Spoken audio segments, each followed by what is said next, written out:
Disruptive protests at air shows and digging up grass at McGill University. What's going on? Am I talking about geese? No, I'm not. Trudeau appoints 2 new senators who are ideologically captured. We're going to start there. There's lots going on far and wide, really. We're going to talk about the UK. We're going to talk about the US. I've got a grab bag of governance. We've got housing news, invasion news, money news, all sorts of stuff. China's even making an appearance today. It's crazy. It's a packed show for a holiday weekend, but that's part of the fun. You know, they do bury news. This whole Senate appointment, that's buried news because Alberta had a whole election. They had elected senators and Trudeau ignored that and put his own people in. So Danielle Smith's not happy about that either. So there's lots to get to. Let's get to it first. We're going to start with this whole new senators because the Senate is being packed by Trudeau. Here's the Canadian PM account says, today the Prime Minister Justin Trudeau announced the appointment of independent senators to fill vacancies in the Senate. Learn more here, and we can learn more through further tweets. Danielle Smith is responding to this, and she says, Albertans' interests have once again been blatantly disregarded by Prime Minister Trudeau. Despite our province's repeated democratic election of senators in waiting, ready to represent Albertans' interests, he has chosen to appoint left-wing partisans who will do whatever he and the Liberals order them to do. The Senate continues to lose credibility as an institution and needs to be entirely reformed. Yep, I think that's definitely true. Denise Batters responding to this as well. This is the news article. It says Prime Minister unveils 2 Senate appointments for Alberta, one with $80,000 in Liberal donations, career lawyer, 2 SGB, 2 LMM OP, Remelima Ding Dong advocate, appointed to Red Chamber. So they've been appointed. Daryl Friedhandler, left, and Christopher Wells are Canada's 2 newest senators. Their appointments were announced on Saturday of a long weekend, right? So that's like a Friday night news dump on steroids. The only other one would be Christmas Eve. 4 o'clock on Christmas Eve. Nobody's hearing that news, right? They gazette things on that time. And I try and talk about them. So yeah, it's interesting. Denise Batters says Justin Trudeau's newest independent senator was a maximum donor to the Liberal Party of Canada in 2023. And as CBC has reported, he has donated $80,000 to the Liberal Party. Right, but like super independent, she says. $80,000. If you could pay $80,000 and get yourself a guaranteed job till 75 years old and guaranteed wage, let's say, and you get a certain amount for an office, I've heard, et cetera, that's a pretty good investment, right? That's a pretty good ROI, $80,000. And then I'm sure you get a pension and things like that for when you're done, right? Pretty crazy stuff happening in our world these days.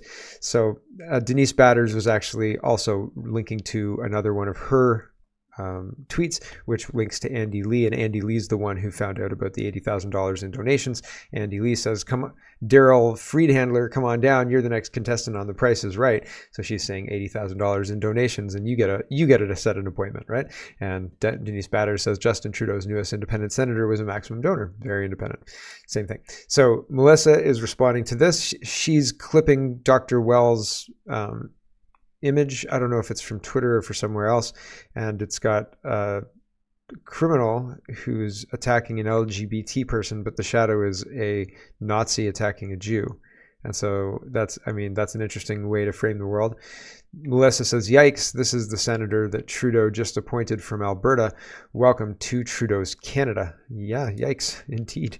Keith says, if appointing Charles Adler to the Senate wasn't appalling and disgraceful enough, today Justin Trudeau appointed 2 more independent senators from Alberta, this time Daryl Friedhandler, a Liberal Party supporter who has donated to them for decades, and Dr. Christopher Wells, an activist who should be nowhere near decision-making for the public.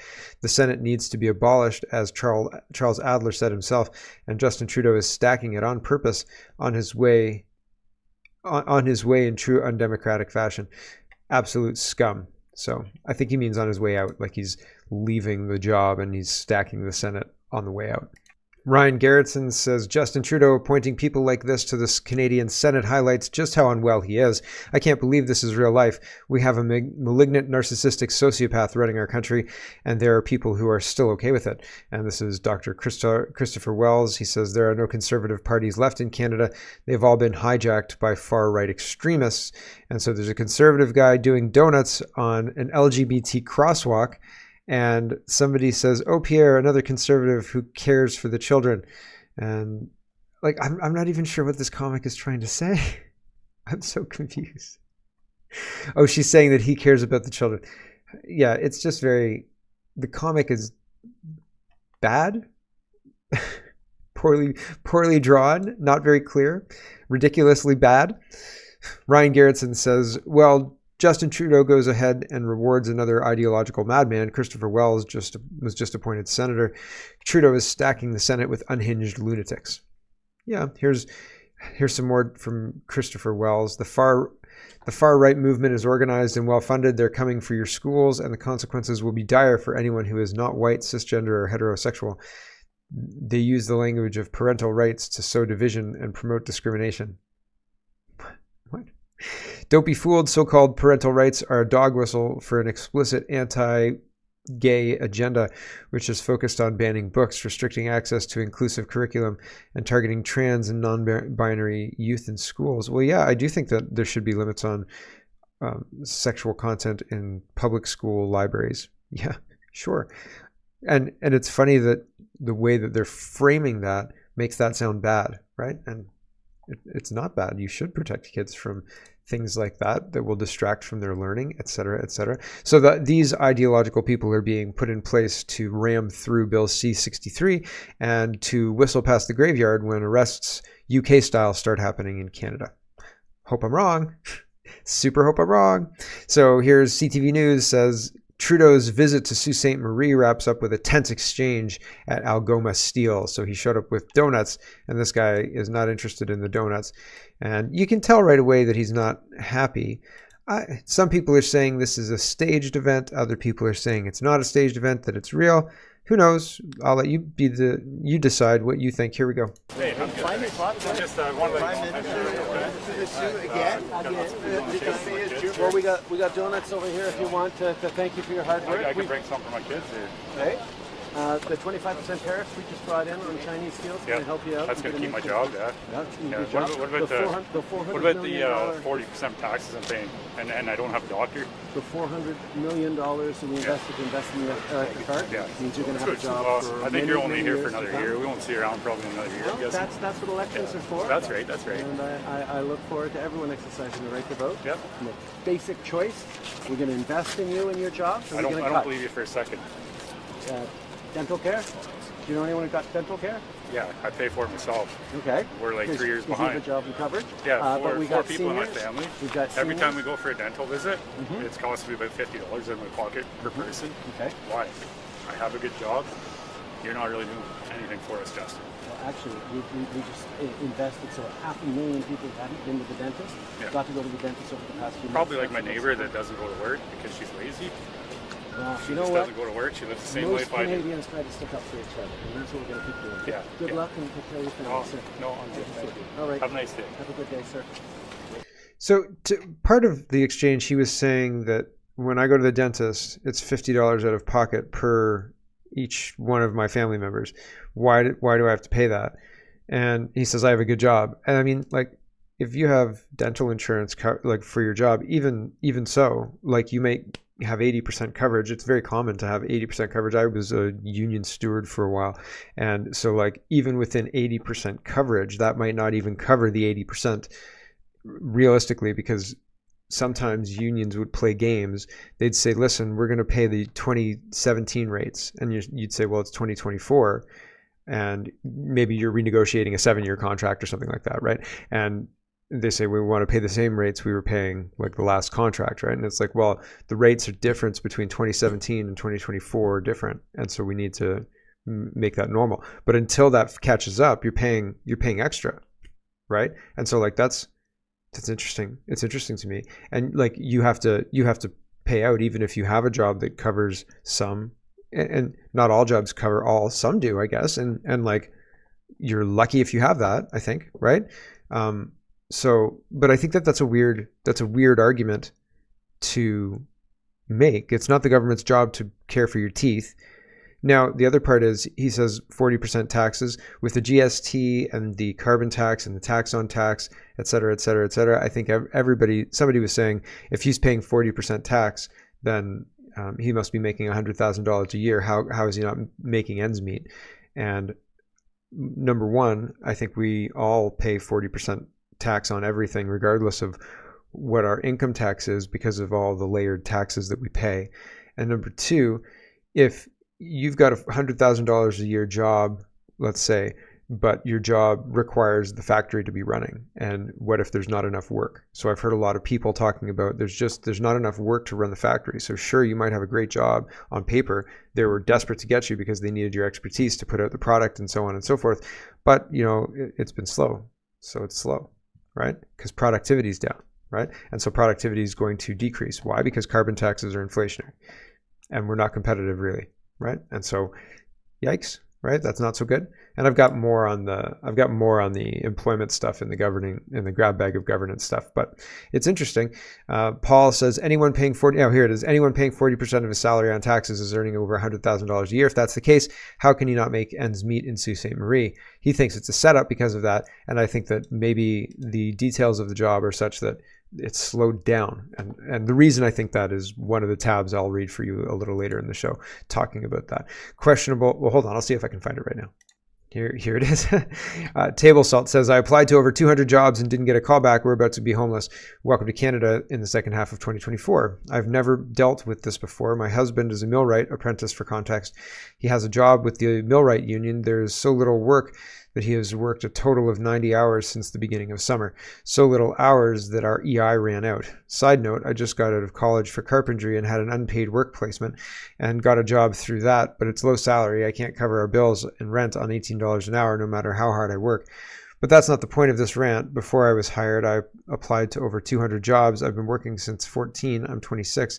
All it took before was to apply to a few jobs, wait 2 days, get a call, get a job. I applied to Tim Hortons and Subways. I applied as a cashier, as a laborer, as a cleaner. 200 jobs and not one callback, not one. We are doing everything right, but we're at the point of being homeless. We both went to college, got jobs in our trades. There's so many people applying for every job, we're absolutely screwed. Credit is tapped out after stretching it for groceries and gas throughout college. What do we do? How can we survive in this place anymore? And we don't even have money enough to leave. Please help. We're located in the Sudbury area. Any kind of helpful suggestion would be greatly appreciated. Also, Ontario, do better, please. So, I mean, like, there's things you can do, I guess, but it's not easy and it takes time and so on and so forth. And it's not obvious to everybody what you can do in the face of all of that. And so, yeah, it's rough out there. And so people are upset, and rightly so, right? But blaming Trudeau on the dental care thing seems a really weird thing. Question Everything says, do Canadians understand that anything this government does is unjust and illegal? This establishment has treasonous traitors, and the past 3 elections have had Chinese interference as well as Chinese operatives at the polling stations. Any laws or amendments being made shouldn't be allowed, or any appointments made by these criminals, period. Anything done is fraudulent, and anything directly or indirectly connected to these traitors is a crime. To all parties are responsible no matter what. The whole government needs to be shut down until the traitors are arrested and imprisoned indefinitely, and anything connected to them. Any company or contracts need to be voided immediately. Contracts need to be voided immediately due to foreign interference and corruption from within. No election can fix what has already been done until we can clean house and remove appointed judges, senators, politicians, etc., even like unelected bureaucrats that this corrupt establishment has implemented. Any laws, etc. There's just so much more involved in this than spans the whole nation of Canada. We can't trust any law enforcement agencies or governments, period. I don't think that's far off. I think that that's very prudent considering what we know, right? And the actions of this government. They're moving. We've known that there's Chinese traitors through a CSIS drip, right? Through a CSIS leak. And it was a drip campaign. That's why I said drip.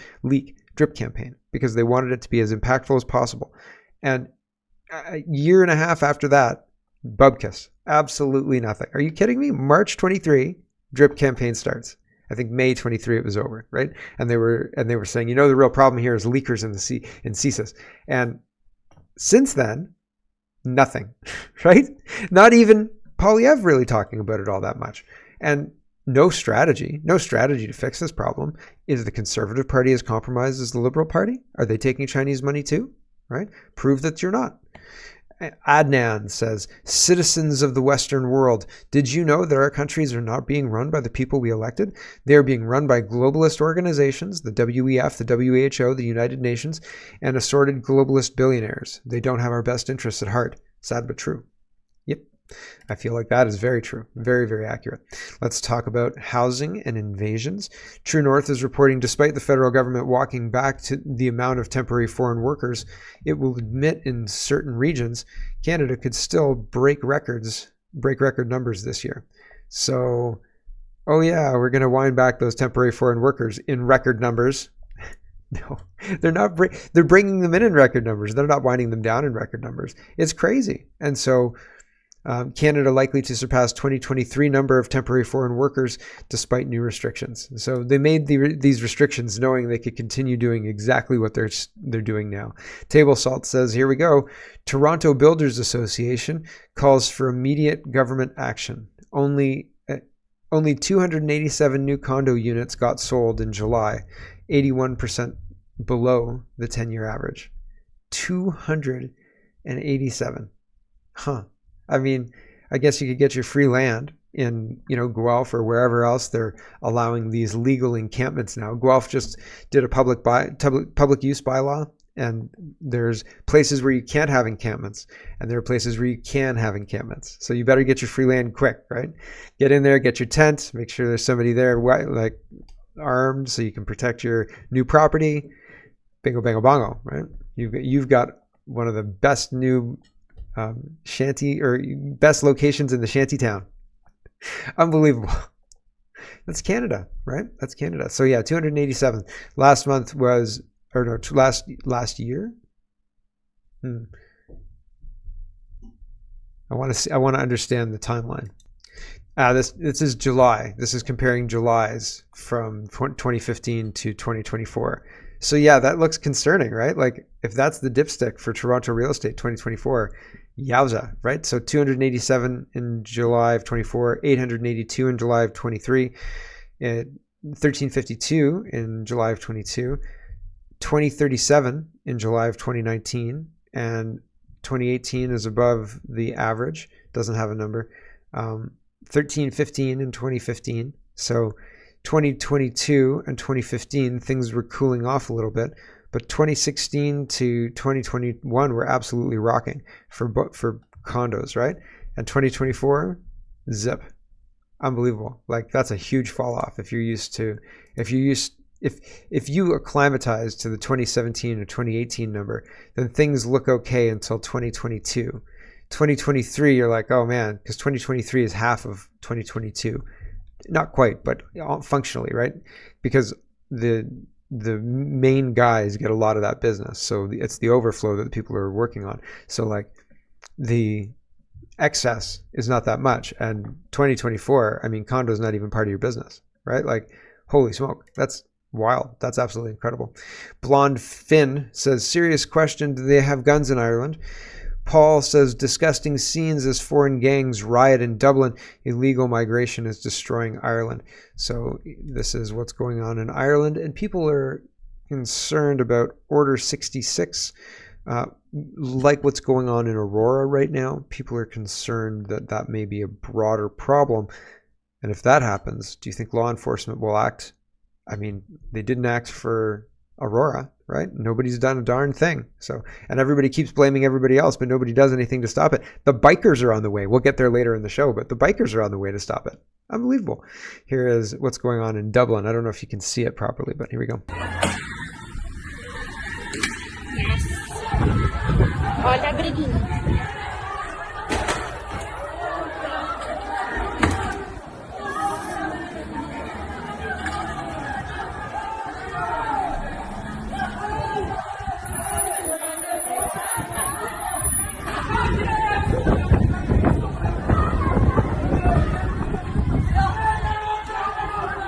So I don't know exactly what's going on. There's a conflict with the guy in the house there. And yeah, I have no idea, but it just seems the conflict is bubbling right at the surface, right? And I mean, bubbling over sometimes too. Let's talk about a grab bag of governance. Virginia Project puts things into perspective. It's American, but I mean, fair enough. I think the culture was very similar. When you look back over the 40 years, the ideal of freedom, personal responsibility was kind of woven into the culture until all of a sudden everything was communist, and I was questioning my sanity. Not really, but I was looking at things going, have these people gone crazy? Like, what happened to you insane people? What happened? Like, you used to make sense, and all of a sudden you sound like kooky communists. And it just turned out that they've been usurped by kooky communists. Anyway, Virginia Project says, there are no possible circumstances in which a legitimate government can side with the interests of foreigners over those of its own citizens. I think that sentiment is true. If the American president was saying, what about Canada? I'd seriously question his sanity. But we have our prime minister saying, what about Ukraine? What about Israel? What about Gaza? What about the Palestinians? What about these people? What about those people? And also, old stock Canadians are the worst. They're the worst. We got to get rid of them, right? So like, they're betraying the basics of what they need to be doing. They're betraying the agreement between the governed and the government. And here's one of the ways they're doing that, but I already read it. It's the job market of 2024. And so person applied for 200 jobs and there's no jobs to be had. So that's very unfortunate. Stephen says, for your information, Canada MP Mark Miller is blamed for the surge in predatory immigration, but he assumed the role mid-2023 in mostly tapered numbers. MP Sean Fraser was behind the immigration disaster. He now controls housing and the infrastructure bank, where he's doing equally sketchy stuff. And somebody said, actually, it was all 5 of the last ministers. And there was I showed it on the show the other day. Sometimes when I initially tag these, there's only like 10 comments, right? And now there's a lot more comments. So apologies that I can't find it, but it was just a quick scroll before. But the other day, a Conservative member of Parliament put out a Justin Trudeau's destroying Canada through immigration, and this is how. And so it actually outlines the history of this a little bit more fulsomely. And it's actually the last 5, not just Sean Fraser. It's the last everyone who's done any kind of work for Justin Trudeau under immigration. Jason Levine is putting this up, and he got this from Marco, and Marco is respected and engaged to ensure government remains accountable to those they serve. So I don't know how he got this, but apparently this is who the chain of custody was through, right? From Marco to Jason, to me, to you. And Jason Levine says his show has recently got a draft copy of the 2025 Alberta Bill of Rights. And so here it is. With permission from these guys, I guess. The following is an excerpt containing the 22 proposed rights. Alberta Bill of Rights, freedoms and responsibilities. Affirmation of expansion, enhancement of clarifications of previously unwritten rights, freedoms and responsibilities of persons in Alberta. The rights, freedoms and responsibilities which are affirmed in this Alberta Bill of Rights, freedoms and responsibilities are affirmed for people in Alberta, absolute within their defined limits, expansive beyond these minimum extents, not diminished by their order of living, and as a part of the Constitution of Alberta, have supremacy over all other subordinate legislation. The maximum extent of each of these rights, freedoms, and responsibilities for people in Alberta are defined in the Schedule to the Alberta Bill of Rights, freedoms, and responsibilities. 1, the freedom of religion, belief, and conscience. 2, the right to life, liberty, property, and the pursuit of happiness. 3, freedom of speech, expression, and from private or public censorship in any form. 4, freedom of parents to make decisions concerning the health, education, welfare, and upbringing of their children. 5, freedom to keep and bear arms, including ownership and use of firearms. 6, freedom to keep and own private property, including land, livestock, and chattels. If you own private property, are you paying taxes on that property? Right? Like, shouldn't you, if you own the property, shouldn't the taxes be done? You can do with that property as you like. That's your property. You don't have to pay taxes to anybody else if you own that property, right? Right? No? Because it becomes like you renting it from the government till you die, stop paying taxes, and then they take the land from you because you stop paying taxes on it, right? Anyway, just a question. 7, seizure from supervision, or freedom from supervision, surveillance, and unreasonable search and seizure. 8, freedom of mobility, including to enter, remain, to move about, to leave, and to return to Alberta. Freedom to remain silent under questioning, detention, arrest, or a trial. Freedom to consult legal counsel and to be properly informed of such rights. Freedom to demand natural justice and procedural fairness in all criminal and civil matters, and to demand compensation for denial or infringement of rights by a person or corporation or government. Freedom of arbitrary detention, to be presumed innocent in criminal proceedings, to be provided with full Crown disclosure, to be tried within a reasonable time. Freedom to democratically elect and recall legislators by voting through secret paper ballots, to be manually hand counted. 14, freedom to use sufficient force to defend person, family, home, and property from any and all occupations, theft, or destruction. 15, freedom of informed consent to make personal health decisions, including refuse vaccinations, medical or surgical procedures. Freedom to peaceful assembly, association and protest. Freedom from excessive taxation and from taxation without representation. Freedom from discrimination, including upon the basis of diversity, inclusion, or equity.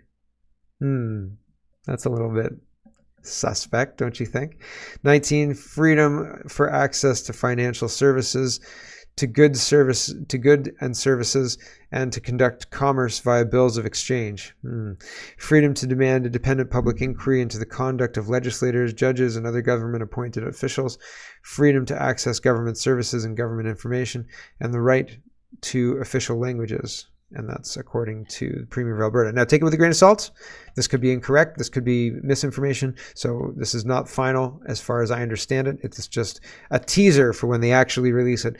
But it's interesting. People are talking about it. And again, please don't take it as absolute gospel truth, because I can't confirm that. But that's what they're saying. So who knows?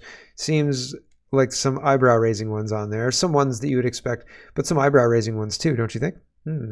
Mocha is talking about this. The Crown seeks a 9-year prison sentence in the Coutts 4 case despite jury acquittal of conspiracy to murder.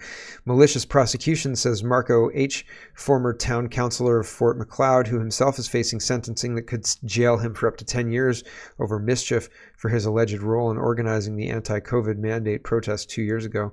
The Crown put a notice of appeal out to send a message to Justice Lebrenas that if your sentencing doesn't fall in line with what we'd like to see, which is, as we've heard this morning, 9 years for Tony Olenek and Chris Carbett, I feel that the judge has heard this message and is acting on it. Tuesday's comments by Justice Lebrenas, where he throws out all of Chris Carbett's testimony, calling the man a liar, seems very extreme and reflects this narrative, he says. Although the men were found not guilty of conspiracy, they were found guilty of possessing a weapon for a dangerous purpose and mischief over $5,000. Tony was also found guilty of possessing an explosive substance for a dangerous purpose, despite the substance being located over 200 kilometers away from the Coutts blockade. So pretty crazy stuff. 9 years for mischief. They're going to try and throw the book at Tamara Lich and Chris Barber as well. Just you watch. BJ who? Petrified COVID parent says, should Starbucks baristas be able to work remotely? Toronto Star is reporting this. The CEO of Starbucks can work remotely, but the baristas can't. Why? There's unfairness at the center of the hybrid work battle. How ridiculous. Like, yeah, you want me to make that coffee for you? I'll get right on it. Like, I'm just at home. I'll be there in half an hour. Not going to happen, right? Very, very, very suspect.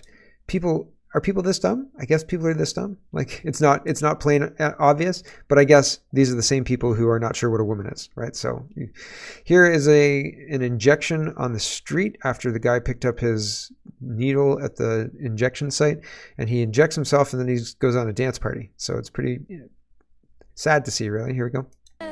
Full of pride in a world made of steel, made of stone.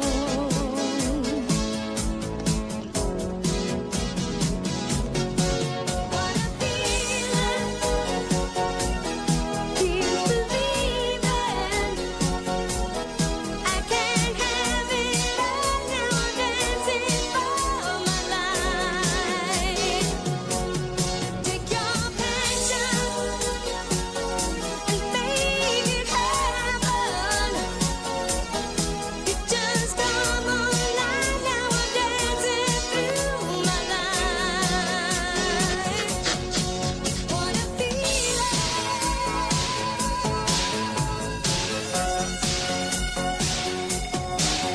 And he's down. I wonder if he hit his head. That's from Van Shitty TV, and give him a follow. Check that out if you're interested. Wild stuff. This is from, so that's Vancouver, and we used to think that it was kind of limited to Vancouver and related areas that had kind of made this insanity legal, non-criminal, whatever you want to call it. And no, it's in Ontario too. Peterborough, Mississauga, Kitchener-Waterloo, Guelph. Yeah, absolutely. Robot Pete says, taken today in downtown Peterborough, harm reduction. There's 2 guys, or maybe a guy and a gal, I don't know. I can't tell. And there's needles, and they're bent over in half, sitting on the bench, just folded in half, just sitting there, and they're high as kites. They're not dancing anymore. Right? Like, wow. Hello everyone, thanks very much for watching. This is just a short version of a longer show. If you'd like to get the whole show, you can go over to canadapoly.com and sign up for a subscription. Just look in the drop-down tab for shop and donate and look for subscriptions, and you'll get immediate access to the full show. Love to see you. Thanks for watching, everybody. Have a wonderful, wonderful day.